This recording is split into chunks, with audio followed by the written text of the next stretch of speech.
Hello दोस्तों, एक बार पुनः आप सभी का आपके अपने चैनल शिव कोचिंग क्लासेस पर स्वागत है। दोस्तों क्लास 11th केमिस्ट्री में दोस्तों चैप्टर 5 में आज हम चर्चा करने वाले हैं दोस्तों श्यानता और श्यानता की निर्भरता। ये छोटे से वीडियो में दोस्तों श्यानता समझेंगे। श्यानता क्या चीज़ है दोस्तों, किन में पाया जाता है और किन किन कारकों पर निर्भर करता है। तो दोस्तों वीडियो को अंत तक देखिए, अच्छा लगे तो लाइक करिएगा और दोस्तों के साथ शेयर करिएगा। दोस्तों नए हैं तो चैनल को सब्सक्राइब कर बेल आइकन भी प्रेस कर लीजिएगा दोस्तों, ताकि वीडियो का नोटिफिकेशन आपको मिलता रहे। चलिए दोस्तों स्टार्ट करते हैं।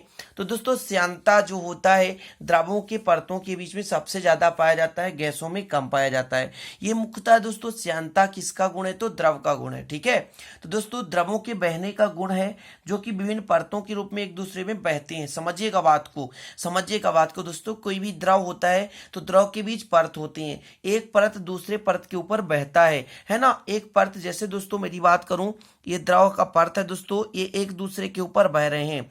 इन द्रवों के बीच दोस्तों एक बल कार्य करता है जो कि उनके बहने का विरोध करता है। समझिए बात को कि द्रवों में विभिन्न प्रकार की परतें होती हैं। परतें एक के ऊपर एक गति करती हैं। इन दोनों परतों के बीच ये जो संपर्क तल होता है दोस्तों, जैसे दो परत हो गया, इन संपर्क तलों के बीच एक बल कार्य करता है जो कि उनके बहने को विरोध करता है या बहने के गुण को विरोध करता है। तो उस विरोधी बल को दोस्तों श्यान बल कहते हैं और द्रवों के इस गुण को श्यानता कहते हैं। बात को समझ गए। बात को दोस्तों समझिए। द्रव विभिन्न परतों के रूप में होती हैं। परतें एक दूसरे के ऊपर गति करती हैं, है ना, गति करती हैं, लेकिन एक ऐसा बल कार्य करता है जो कि इन परतों की गति को विरोध करता है, मतलब द्रवों के बहने के गुण का विरोध करता है। तब दोस्तों द्रवों के परतों के बीच लगने वाले बल को हम श्यान बल कहते हैं दोस्तों, और यह परिघटना श्यानता कहलाती है या इस गुण को हम श्यानता कहते हैं। क्लियर, समझ गए बात को दोस्तों। जैसे दोस्तों आप लोगों ने देखा होगा, एक गिलास पानी लें और एक गिलास शहद। आप गिलास और एक गिलास पानी और एक गिलास शहद दोनों को फर्श में डाल दें तो दोस्तों आप देखेंगे पानी कुछ दूर तक जाएगा, लेकिन शहद दोस्तों बहुत पास तक जाएगा और रुक जाएगा। इसका कारण क्या होता है दोस्तों कि द्रव के परतों के बीच जो बल होता है कम होता है, इसलिए वो दूर तक जाते हैं, विरोध कम करता है। लेकिन दोस्तों जो आपका क्या है, शहद है, उनके द्रवों के बीच आकर्षण बल ज्यादा है, श्यान बल ज्यादा है। इस कारण से दोस्तों वो गति का विरोध करता है और रुक जाता है। क्लियर है। तो इस प्रकार दोस्तों यदि कोई द्रव पतला है तो उसकी श्यान बल कम होगी और वो उतना ही अधिक दूर तक गति करेगा और दोस्तों बहने का गुण होगा। लेकिन जिसका श्यानता ज्यादा है, जिस पर श्यान बल ज्यादा है दोस्तों, तो उस पर बहने का गुण कम होगा, उसकी श्यानता भी क्या होगी, कम होगी। क्लियर, सॉरी श्यानता अधिक होगी, क्योंकि श्यान बल अधिक होगा दोस्तों। श्यान बल अधिक होगा, जिनके अणु पास पास होंगे, जो गाढ़ा होगा उनमें श्यान बल अधिक होगा और श्यानता भी अधिक होगी। क्लियर है, ये चीज क्लियर हो गया दोस्तों।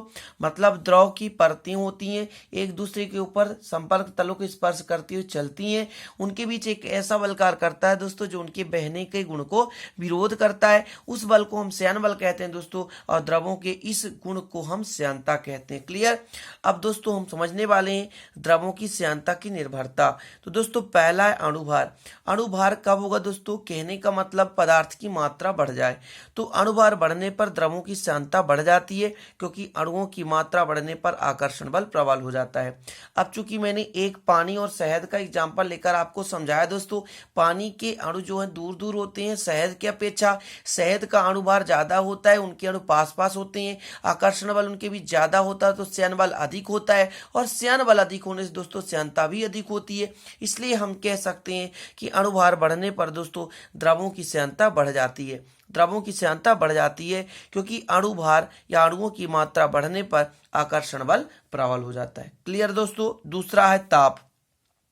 दोस्तों ताप बढ़ने से अणुओं के मध्य सहसंजक बल का मान कम हो जाता है। यह बल द्रवों के प्रवाह को रोकता है, इसलिए ताप बढ़ने से द्रव के अणु दूर दूर चले जाते हैं, जिससे द्रवों के परतों के बीच श्यानता का मान घट जाता है। बात को समझिए दोस्तों, जो आपके बीच में आया सहसंजक बल, ये सहसंजक बल क्या है दोस्तों, एक ही पदार्थ या एक ही माध्यमों के बीच लगने वाले बल को सहसंजक बल कहते हैं। जैसे द्रव के अणु और दूसरे द्रव के अणु आपस में एक दूसरे से बल लगा रहे हैं तो ससंजक बल है। लेकिन दोस्तों आपको पता होगा, द्रव किसी ग्लास में भर दें तो द्रव और ग्लास इन दोनों के बीच जो बल लगेगा वो असंजक बल होगा।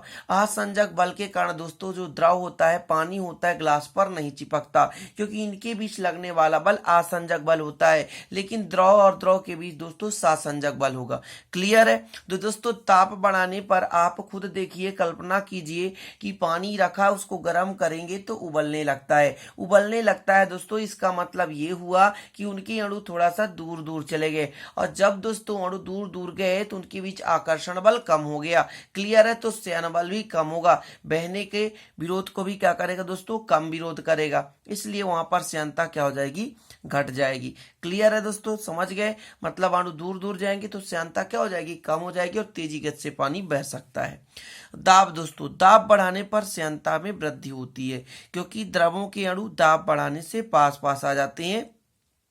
वह अणुओं के मध्य आकर्षण बल बढ़ जाता है, आकर्षण बल क्या हो जाता है, बढ़ जाता है। किंतु पानी में दाब का मान बढ़ाने पर पहले श्यानता बढ़ती है, किंतु कुछ समय पश्चात श्यानता का मान कम हो जाता है। यह दाब का इफेक्ट है, दाब का प्रभाव है।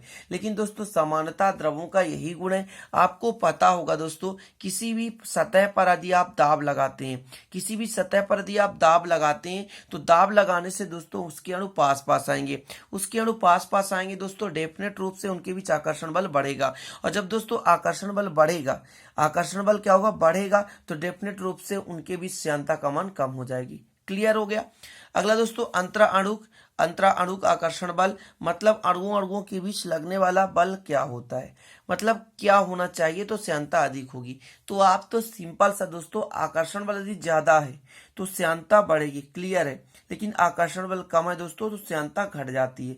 ये तो डेफिनेट है दोस्तों, ये तो अभी से आप निष्कर्ष निकाल लीजिए कि द्रवों के अणुओं के मध्य यदि श्यानता अधिक कब होगी, जब दोस्तों उनके बीच अणुओं के बीच आकर्षण बल अधिक होगा। मतलब दोस्तों यदि अणुओं के बीच आकर्षण बल अधिक है तो श्यानता भी क्या हो जाएगी, बढ़ जाएगी। लेकिन दोस्तों यदि आकर्षण बल कम है तो श्यानता क्या हो जाएगी, घट जाएगी। क्लियर दोस्तों? तो इस प्रकार से आपको प्रभावित करने वाले 4 कारक लिखना है। क्वेश्चन आएगा श्यानता क्या है, प्रभावित करने वाले कारक लिखिए। तो दोस्तों आशा करता हूँ इसे आप लिख सकते हैं। तो फिर दोस्तों चलते हैं, मिलेंगे दोस्तों अगले वीडियो में नए टॉपिक से दोस्तों। तब तक के लिए जय हिंद, वंदे मातरम।